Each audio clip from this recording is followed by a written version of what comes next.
Welcome back to the show, everybody. We are the Fantasy Football Pros. My name is Shane, and I'm here with Mark. Hey. And today we are going to be talking about second-year wide receivers. This is the second part of our two-part episode. So we got 6 fascinating wide receivers to talk to you about. I am very excited because one is actually from our home team. I'm excited about this young man, without a doubt, Mr. Darnell Mooney. And people out there going say, what? He was only owned in 9% of ESPN leagues and 14% of Yahoo leagues. So I'm sure a lot of people are going, why are you talking about this guy? Yeah, if you live outside of the Chicagoland area, you probably have no idea who he is. Well, he was the 173rd pick in the draft for the Bears last year. And he is a small dude, 5'11", but athletic. He's quick. Yeah. Last year, he had 98 targets, 61 receptions, and 631 yards receiving with 4 touchdowns. But that doesn't tell the whole story. Last year, he had Allen Robinson taking up a lot of the possession receiving going on in Chicago. I don't know if any of you guys watch the games out there, but you needed a first down. All right, here you go, Mr. Robinson. It was Mr. Robinson's neighborhood. You know what I'm saying? Yeah, he had 151 targets. Yeah, exactly. I mean, he was a beast. I do not believe he's going to be back this year. He's a free agent. I don't think the Bears, being as cheap asses as they are actually going to pay up for him for the money that he deserves. So I think he will be elsewhere this year coming up. Well, I don't even think he wants to come back. I think he's already expressed interest that he doesn't want to come back to the team. Would you? No, I mean, I don't blame him. I mean, I'm a diehard Bears fan, but it's not always fun watching our games. The offense has just been, it's extremely inconsistent, to say the least. Thank God for the red zone. That way you don't have to watch the games. Just put the red zone on. Put the red zone on TV on and watch highlights from all the different games as it's going on. You get to watch highlights of the other team scoring on us. Yeah. So anyway, with Robinson gone, I think he's the number one right now until they bring someone else in. I mean, he's not a possession receiver, but... No, I mean, he's quick. I mean, if you're watching the games, you're always expecting the ball to go to Robinson because the ball would just always go to Robinson. And then out of nowhere, you just see Mooney just like completely wide open in the middle of the field. And you're like, how did he get there? He just jukes people out of their shoes. He's hard to cover. Well, he gets off the line. That's for sure. You know, it's hard for the defenses to block him up at the line. Let me share this one stat with you. Average yards per target. This is how far down the field is he targeted at? When is the ball thrown to him? He was 11.5 yards per target, not per target. That is the same as T. Higgins. That is 2 yards more than CeeDee Lamb. He was a beast as far as that goes. So he got off the line. He separated himself from the defenders off the line. But what cracks me up, which you never would have thought out of this little 5'11" dude, he actually broke 8 tackles also. Really? Yeah. I mean, so if you're looking at this, Ayuk, who's much more of a specimen, correct? Yeah. He broke 7. Wow. CeeDee Lamb, who's even more of a specimen, broke 9. He really was able to break tackles. He plays bigger than that 5'11" frame. Let's just put it that way. I really think that he will be... I think he flew under the radar. Oh, for sure. I think he really flew under the radar. When he was drafted late, he went to a Bears team with extremely inconsistent quarterback play. It didn't matter who was throwing the ball back there. It's not exciting to draft a Bears player. No. Let's just put it that way. It's just like saying like, oh, I got Chenault, talented wide receiver, but he's going to the Jags. You're like, oh, well, who's throwing the ball? Probably not going to be all that great. What's interesting about Mooney is that he came into the second half of the season pretty strong, where he was definitely the number 2. I mean, we were thinking that Anthony Miller was going to take a step up and be that number 2 guy next to Robinson. And he started the year that way, but then Darnell Mooney just outplayed him. Well, and it's funny, you just mentioned Chenault. His yards per target was only 6.2 yards. Wow. That's almost half. When you're looking at these rookies that are going to be second-year players now, really, it was him and T. Higgins at 11.5 yards. CeeDee Lamb was only 9.3 yards per target. Justin Jefferson was 11.4. And we thought about Justin Jefferson being that big play receiver, right? That's what we were talking about earlier, that Justin Jefferson was the big play receiver. Yes, Thielen was the touchdown threat. Exactly. But here is Mooney averaging more yards per attempt per target than these guys, Yeah, just imagine if he and had no one talks about them. a talented quarterback. Yes. Now, and also imagine not having 150 something balls being thrown to Robinson. That's exactly where I was going. So now you have 151 targets that have been freed up.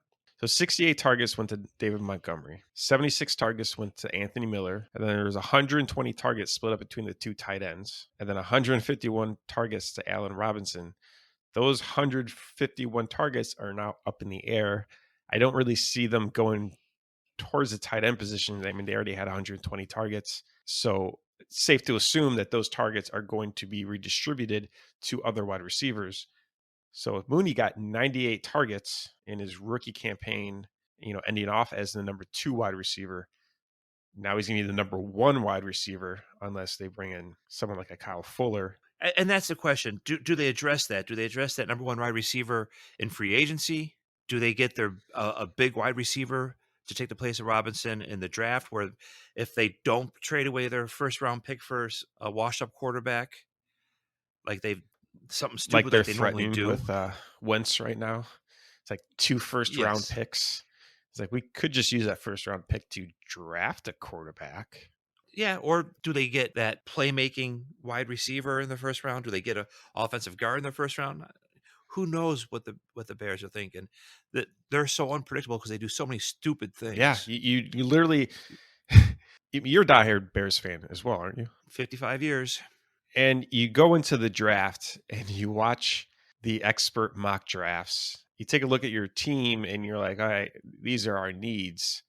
These are the players I was looking at. And then they draft someone that you weren't looking at all. And you're just like, oh, okay. Yeah, and then you also have to go through the guides and say, who's this guy?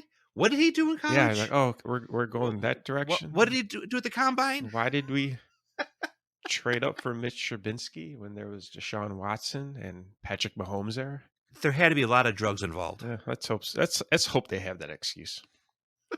So yeah, sky's the limit for Mooney. He's gonna be the number 1 guy. Yeah. Will he be as talented as Allen Robinson? I think Robinson was the number 9 overall in PPR leagues. That will, that'll be a story to tell that we'll find out later on. Well, and it's interesting, like you said, last year he was not on the draft board. He did not get drafted in the leagues, in fantasy leagues. No one knew who he was. I liked him when I saw them draft him because I wanted that speed. I was like, oh wow, we have a fast wide receiver now. Maybe they can take advantage of him. But who knew about this kid out of Tulane? I mean, he was not drafted in any fantasy league. It's interesting. I look at this one website quite a bit for references. It's called Pro Football Reference. And all these different stats, really good stats where you can really look into things as far as like this target, average yards per target. It's really great for finding information like that out. They have him as the number 46 wide receiver overall, not second year wide receiver, not rookie wide receiver, overall 46 receiver. So he will be drafted this year. Where he goes, I don't know. Where do you think with that type of ranking, where do you think he should go? A number 1 wide receiver on an offense that's kind of has a lot of question marks right now, has been lacking in years past. I could see him going in the 8th or 9th round. Yeah, I think so. I think you're pretty much on point there. I don't think people are willing to take a chance on him earlier than that. Do you know where he's going in mock drafts right now? And that's the funny thing is, it cracks me up. He is not being drafted in mock drafts right now. Oh, wow. Okay. I don't know how that is going past people. I don't know. Well, I think we have our first sleeper of the year then, if he's not even being drafted. Oh, hang on. I take that back. Let me back that up. He's actually being selected in the 14th round right now. That's a huge discount. It's got to be name value that people just don't know him. Yeah. I mean, look at it. At the end of the year, he was performing. He started performing, and the second half of the year, he was actually doing quite well.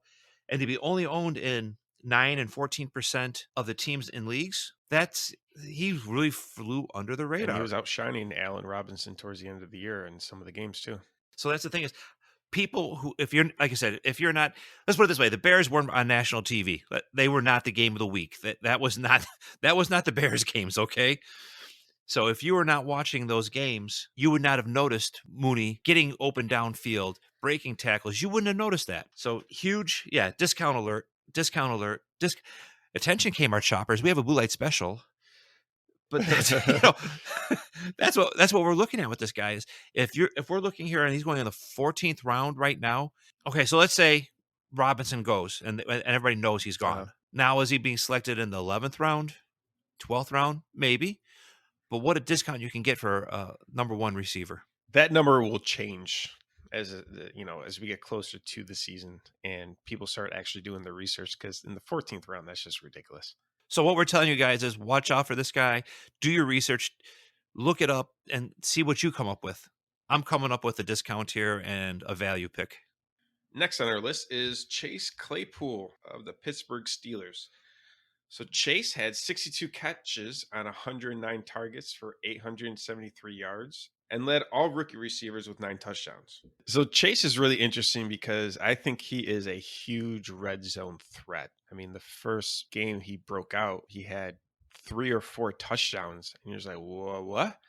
I mean, they had Juju over there. They had Deontay Johnson, and then Chase's comes out of nowhere. And I think that's just amazing because, I mean, I know there was coach speak, and they said that they're trying to limit his snap count to avoid, the rookie fatigue. So coming into a new year, you'd just assume that he's not going to have any restrictions at all. I do not think Juju is going to be on the team. So that's 128 targets left out there. So here's my question to you on this then. Uh-huh. What about all these rumors that Big Ben's not going to be there? Do you feel comfortable with Chase Claypool with Miles Rudolph as your quarterback? Rudolph, absolutely not. We don't know if Big Ben's going to have another season or if he's going to retire. Possibly he was injured last year, and that's why he wasn't throwing as well as he normally does. But the other question is Big Ben, his team will be taking a $41 million cap hit if they keep him. That's a lot of money. Well, he stated that he wants to come back. He said he wants to come back, though, and he said he doesn't have to be at the $40 million salary. He wants to play one more year.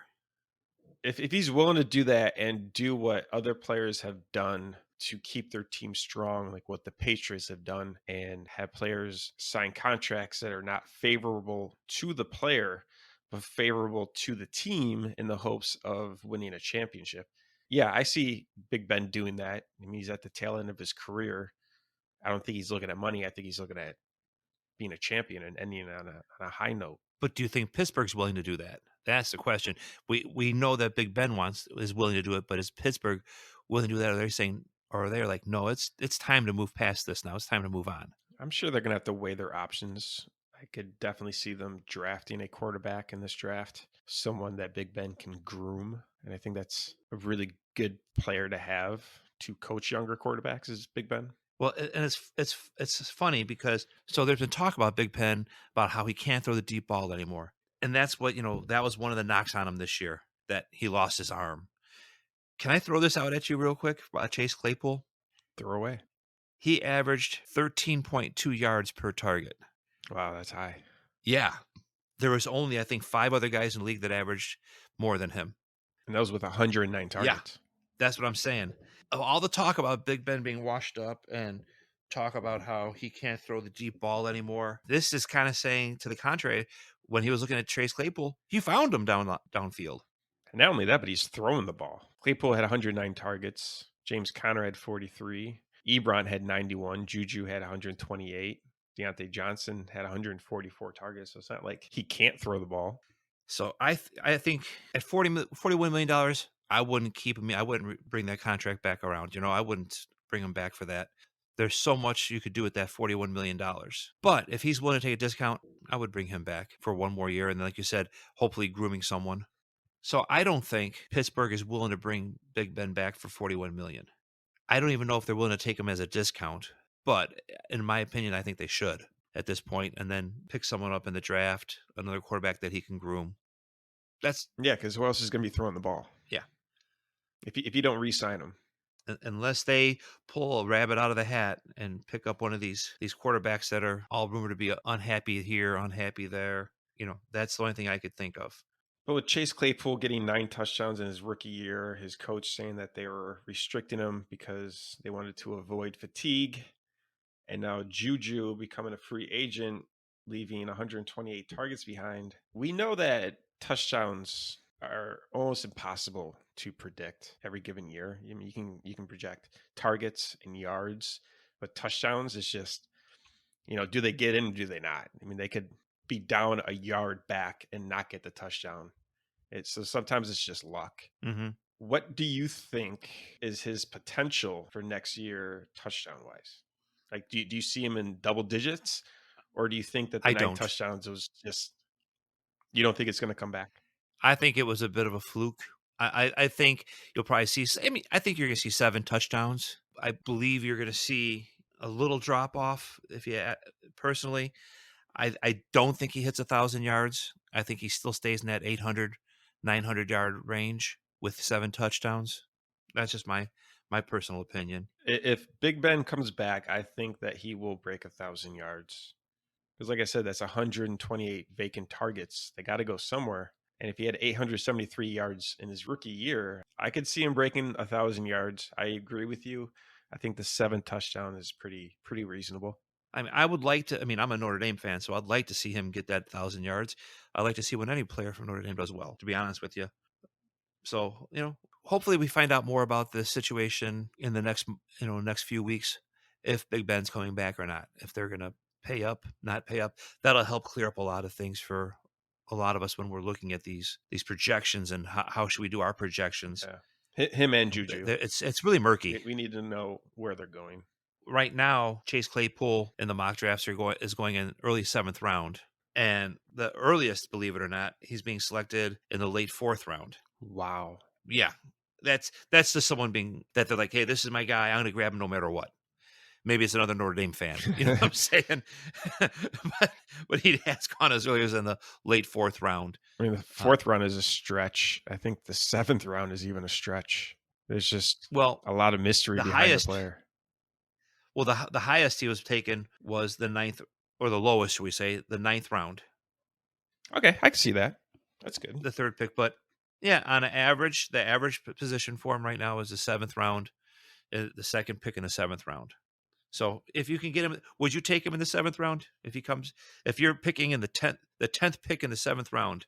Do you take a Chase Claypool? I mean, those are the rounds that I like taking stabs at high potential players for breakout years, but I don't know if I'll be taking a stab at him in the 7th round.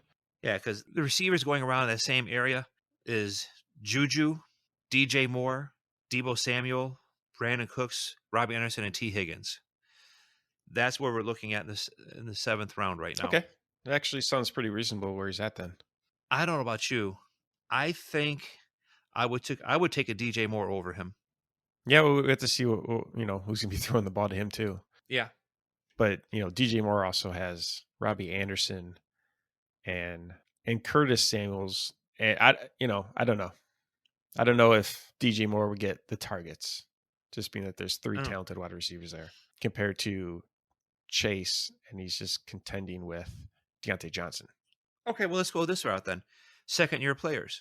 Do you go with Chase Claypool or T. Higgins? That's a good question. You have a young receiver, and Green is not going to be there. He will not be. I mean, they're in the same boat. AJ Green's they're going to be the number 2 guy on their team. Mm-hmm. I would say the higher upside would go with T. Higgins, just to see what that combination of him and Burrow have together. I feel more excited about that than if it's Big Ben throwing the chase. Yeah, I agree. In the 7th round, I'm looking at the same thing. I'm looking at upside, and I think that yes, we don't know. We got to make sure we have to look at the reports, make sure that Burrow is coming along and will be there next year if he's ready to go beginning of the year. But if all being the same, if Burrow is ready to go and he's healthy, and you have Big Ben throwing the ball to Claypool, I'll take Higgins over Claypool. Right. I think at that point I'm willing to take a little more of a gamble. So who do we want to talk about next? So next on our list is CeeDee Lamb, one of our favorite players. He had 74 catches on 111 targets, with a very reasonable 935 yards and 5 receiving touchdowns. Also had 1 rushing touchdown. Now, Dak Prescott got hurt in week 5, so Lamb's potential was really diminished. But before Dak went down, this was his current pace. So I'm not counting week 5 because he was hurt in week 5.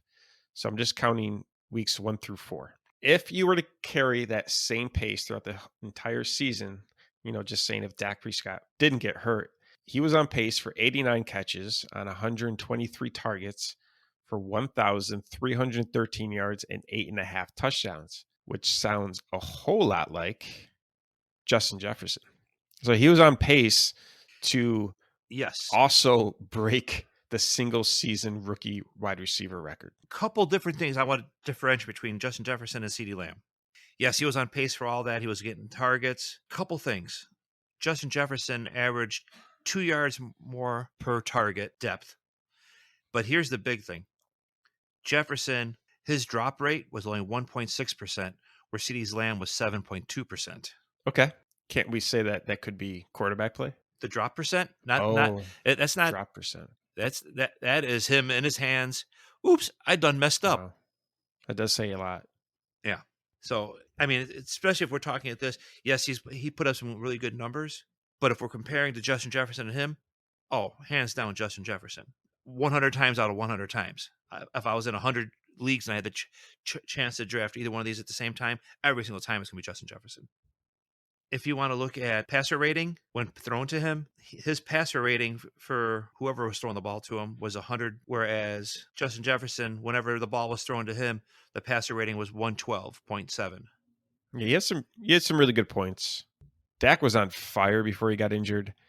Yes. Lamb still continued to show that his game went up, even though his quarterback play was going down. So, that's definitely some positives for him. But this was an odd year where, Zeke wasn't carrying the rock like he normally does. Once Dak got hurt, Zeke was pretty much non-existent. Being with that said, that Justin Jefferson still had those numbers, even though Dalvin Cook was still getting his. Dalvin Cook had a fantastic year, and Justin Jefferson still had 1,400 receiving yards, where Lamb, I could see his target share, or not target share, but I can see his targets going down and Zeke's carries going up for next year. Oh, I think Zeke's going to have a much better year than he had for sure. I mean, this year, it was a down year. I mean, and Zeke now is going in the late first rounds, early second rounds in drafts, which is unbelievable to me. I think Zeke's going to have a much better year, which will then also bring down the targets for CeeDee Lamb. You're completely right on that. Mm-hmm. And he's also contending with Michael Gallup, who had 105 targets. We know that Amari Cooper is still going to be the number one. He had 130 targets. Dalton Schultz had 89 targets, surprisingly. And Zeke also had 71 targets himself. So, I mean, their defense was horrendous, where they just had to keep throwing the ball if they were going to contend. That they couldn't just be the regular Cowboys offense that they normally are and pound the ball and pass it when they need to. And they were behind it a lot of the times in games, and they had to throw the ball. And that's why you see, almost 400 targets between four guys. Okay, so let's say this. Let's say Dak comes back. He's healthy. He's back. All things all being considered, okay? Do you think CeeDee Lamb is worth a 5th-round pick? If Dak comes back and he's playing in the preseason and he's ready to go in week 1, is that what you're asking? Yes. Yeah, 5th-round pick. That's pretty solid. Huge upside. Okay, I agree. Let me just throw a couple of names out there. These are the players all being selected around him. Okay. Robert Woods, Kenny Galladay, Will Fuller, Deontay Johnson, Tyler Lockett, and Cooper Kupp. Not even Cooper Kupp's being in the 6th round now. So let's just say we'll cut it off at Lockett. Even with that being said about the 7% drop rate and what we talked about, I think I still take CeeDee Lamb over those players. Yeah, I agree. The upside with CeeDee Lamb is much higher than those other players you just mentioned. And then when you start at that point, then in that late 4th round, we're looking at Chris Godwin or Justin Jefferson. Jefferson, and I don't know how he's being selected in the 4th round right now, but that's just crazy. But I'm still taking Jefferson over him. But then Chris Godwin over CeeDee Lamb? I don't know. I mean, we thought that Chris was going to have a better season with Tom Brady, and he didn't. And then they brought in Antonio Brown, and that definitely didn't help him. No. And Antonio Brown wants to go back and stay there. He wants to play another year with them. He wants to live in Tom's house for another year. But what I'm getting at is I think these other players being selected in front of him, Chris Godwin, Galladay, Woods, I think you can get a little bit of discount getting Lamb after those guys. Let someone else pick those guys up and still getting CeeDee Lamb. Let's talk about next Henry Ruggs. Disappointing Henry Ruggs. Only had How about it? 26 catches on 43 targets for 452 yards and 2 touchdowns. Now, Ruggs was selected 12th in the NFL draft because of his elite speed. So you would just assume that he's just going to be the guy on that team, right? I mean, yeah, this dude has elite speed. First of all, most disappointing rookie in the draft, as far as I'm concerned. To be drafted that high and for that production was just piss poor. Piss poor. And his speed, he's faster than the fat kid to the pizza at the pizza party for the kids. You know what I'm saying? And he couldn't do anything with it. How is that possible? Yeah. Why is that, Mark? Well, I think the question right now is his strength. He's being manhandled by the corners. Yeah. He's not getting off the line. And then even when you see him fighting, he'll be fighting with the corners down the field, and he's not winning those battles. He's just not. The team president even said that the one thing that Ruggs has to work on is his strength to be able to get away from that. That's the whole thing. He has to get stronger. So will he ever learn to get away from defenders off the line? Will he be able to avoid that off the line? Will he be able to break through there off the line? I don't know. I don't know if he wants to put the work in to get that strong. Currently, Ruggs is scheduled to start next year with Nelson Aguilar becoming a free agent. So Ruggs will be a starter. I don't think Aguilar is going to be back there. At least that's what they're saying out of Las Vegas. But will he ever learn? I mean, that's something you have to learn, how to get off the line. Not everybody can do that. What do you think? I mean, I think Ruggs will be the number 2 guy behind Hunter Renfrow. Both of those guys are going to be behind in targets, obviously, by Darren Waller, who had a whopping 145 targets last season. That's crazy. I mean, Ruggs has a lot of work to do. If he can't get away from defenders, he's not going to get the ball. And if he does get the ball, it's going to be a contested catch, which is very dangerous. You know, you're going to lose your trust of your quarterback if you're never free. He's going to stop looking your way. And he's going to keep looking at Waller, who's wide open, who had over 100 targets more than Ruggs had. And he'd be like, that's my guy. I'm just going to give it to him again. Well, and it's crazy that, you're thinking of this. Last year, he was drafted the number 47 wide receiver in the fantasy drafts. How often do we say that a guy who was a rookie one year, his second year, not even coming close to the draft position he was drafted at last year? You know what I'm saying? Usually there's a progression there. There was no progression with him. So what we're saying here, what we're looking at with this guy, is we're saying that Henry Ruggs has earned the toy flush of the year for rookie wide receivers last year. I can't get used to that sound effects at all. Yeah, we were all expecting great things from the guy, 12th overall selected in the NFL draft, and he just did absolutely nothing. But, the funny thing is, again, selected last year, number 47 overall wide receiver drafted last year in fantasy drafts. Because of his size and speed, people are still going to take chances on him this year and be drafting him. I'm going to let them make that mistake. I mean, if he's going in the real late rounds, I'm okay taking a stab at a potential star, but he has a lot of work ahead of him. That's true. He is a potential star. I mean, he does have, and again, you can't teach speed. I understand that. And he did have 17 yards per catch last year, which is very impressive. So saying I'll let other people make the mistake? He would have to be a huge discount for me and really fall into a late round for me to pick him up, for me to draft him. Mm-hmm. There's just too many other receivers that are out there with much better potential and a more clearer path to fantasy production. And do we know even if who's going to be throwing the ball? I know they still want to do an upgrade in Carr, and there's talks about them trying to trade for Watson. Would that change things? Oh, certainly. Absolutely, if Watson's throwing the ball. So I guess I'll hold my judgment on him as far as selecting him or not, but if the season were to start next week, he would not be on my board as far as something I'm looking at. And I would only be willing to draft him in the late teens, in the mid to late teens in the draft. All right, well, let's move on past Ruggs. I think there's really nothing more we can say about him.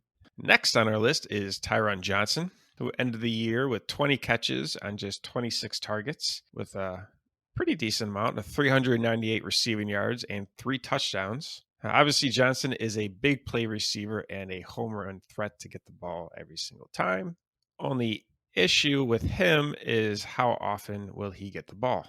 So let's just take a look at the targets of the rest of the team on the Chargers. So Jalen Guyton got 55 targets. Austin Eckler had 65. Mike Williams, currently the number 2 wide receiver, had 85 targets. Hunter Henry had 93 targets. And Keenan Allen, obviously the number 1, had 147 targets.